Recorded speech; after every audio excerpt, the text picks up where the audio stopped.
Satish ji Hindenburg report की दुहाइयां दी गई, the complete opposition, पूरा विपक्ष आया है। और आज जी और आज बिल्कुल देखिए, अब मैं भी तथ्यात्मक बात करता हूं। मैं लच्छेदार भाषा में सेलेक्टिव डेटा के आधार पर तो सुधांशु जैसा नहीं बोलूंगा। कोई मतलब नहीं था कि 1930 में क्या हुआ, वो छोड़ दीजिए। सीधी सी बात है, इन सवालों का जवाब चाहिए।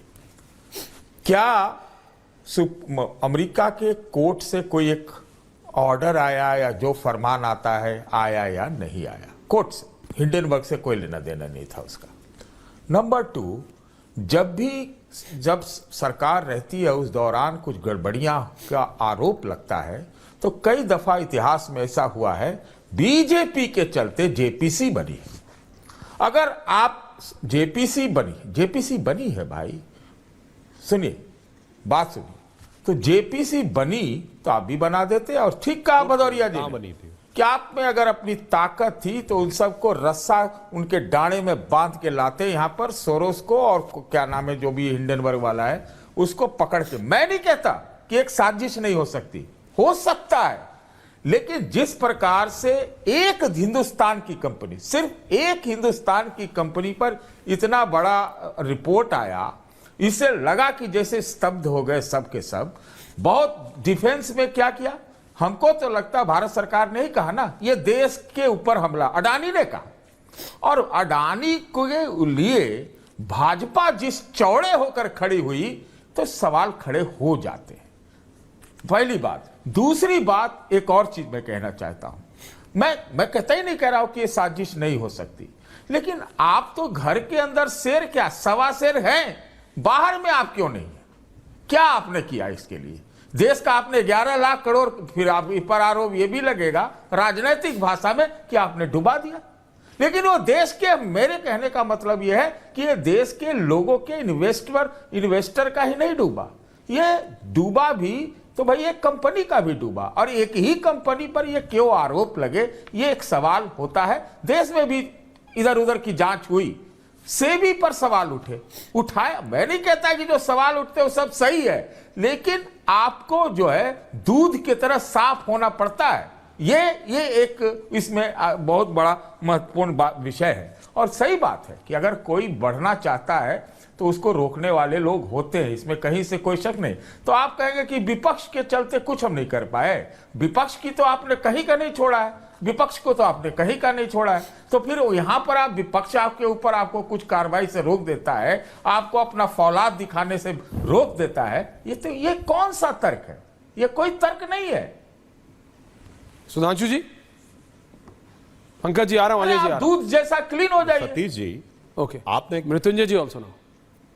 हाँ बता रहा हूं सतीश जी, मैं आपसे विनम्रता से कहता हूं, आपने कहा कि मैं सेलेक्टिव तथ्य कोट कर रहा हूं, आपने तो बयान दिया, एक सोर्स नहीं कोट किया आपने। कोट करिए जो भी आपने एक को बोला, एक का सोर्स कोट करिए, बोलिए कौन सी जेपीसी गठित हुई थी बीजेपी के कहने पे, बोलिए। देखिए किस उसमें गठित हुई थी? अरे बताइए ना, नाम बताइए ना सर। आप सेलेक्टिव, आप कौन तथ्य नहीं बोले कहने, बोलिए। अरे नहीं, देख नाम बताइए ना, कौन सी? मैं आपसे बोल रहा हूं किस विषय पे जेपीसी गठित हुई बीजेपी कहने पे? हाँ जेपी, अरे भाई बोफोर्स के समय, स्टॉक मार्केट के समय बीजेपी उसकी अग्रणी लोग, अग्रणी में से थी। हर बार में आपके सीएजी के रिपोर्ट दो लोग आए जो बाद में आपके पॉलिटिक्स में शामिल हो गए, कार्रवाई सतीश सब तो हो ही रहा है।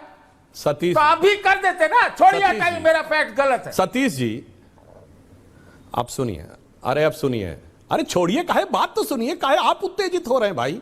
सतीश जी, आप जैसे वरिष्ठ व्यक्ति इतना निराधार, हास्यास्पद और मतलब झूठी बात कहेगा। वो फोर्स की जेपीसी बीजेपी की वजह से हुई थी, 2 सांसद थे बीजेपी के।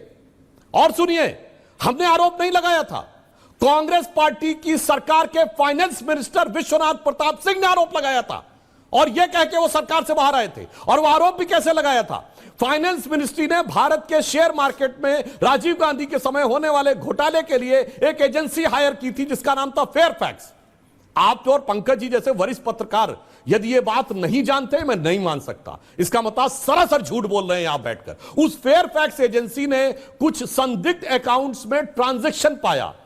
बकौल आपके फाइनेंस मिनिस्टर वीपी सिंह ने यह विषय राजीव गांधी के संज्ञान में लाया और जब उन्होंने इस पर कार्रवाई करने से मना किया तो सरकार से वो बाहर आ गए। सरकार के अंदर से बात उठी थी। कहां अच्छा, जेपीसी में बीजेपी कोई सदस्य था क्या जो वी शंकरानंद के जमाने में बनी थी और वी शंकरानंद उसके अध्यक्ष थे और उसके बाद उसमें कुछ नहीं निकला और बाद में जांच हुई और राजीव गांधी पे एफआईआर दर्ज हुई 1990 में। तो माने वाला इसे हम मत बोला करिए। आप कहते हैं सेलेक्टिव तथ्य फला। पंकज जी, अब मैं बताता हूं आप लोगों की सेलेक्टिव एमनीसिया क्या है। सेबी के बारे में भारत का सुप्रीम कोर्ट जजमेंट देता है कि ऐसा कुछ नहीं था और यूएस कोर्ट ने कोई कार्रवाई नहीं की। सिर्फ अटॉर्नी ने अपनी रिपोर्ट सबमिट की और वो अटॉर्नी पॉलिटिकली प्रोसेस था, वह रिपोर्ट सबमिट हुई। कोई कार्रवाई दिखाई है जो आदेश हो यूएस कोर्ट का, कोई आदेश नहीं था। बल्कि यूएस कोर्ट का आदेश हिंडनबर्ग के बारे में था कि यह सबमिट नहीं करेगा। उसके बाद आप लोग शुरू हो गए। इसीलिए मैं कह रहा हूं सर, तथ्यों पे बात किया करिए। और फिर मैंने बताया सारी की सारी बातें जब जब भारत की संसद का सत्र शुरू होता है ठीक उससे पहले आती हैं।